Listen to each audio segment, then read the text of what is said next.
Hey everyone, and welcome back to another video. In this video, I'm going to be going over what's the difference between deactivating or deleting an item on the Mercari app. Now, this video is going to be particularly useful for individuals. Let's say that you've started selling on Mercari and you want to go ahead and figure out what's the difference between deactivating an item or deleting an item. Now, in order to explain this, let's first go into the sell option on the bottom hand side.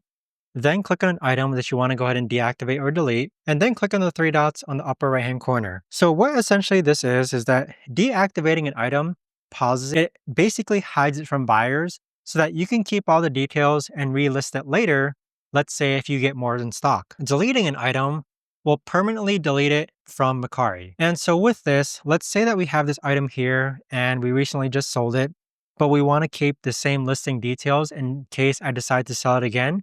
I can click on deactivate item and it's going to be inactive. And so with that, I can still have the same details so that I don't need to take pictures or relist those same details again. So if I click on the three dots, I can click on activate and there you have it. But that right there, guys, is the best and easiest way that I know of to actually go ahead and explain what is deactivating versus deleting an item on the Mercari app. If you guys know of a better or easier way to actually do this, let me know in the comments down below. I would love to know. Thanks so much for watching, everyone, and I'll see you guys all in the next video.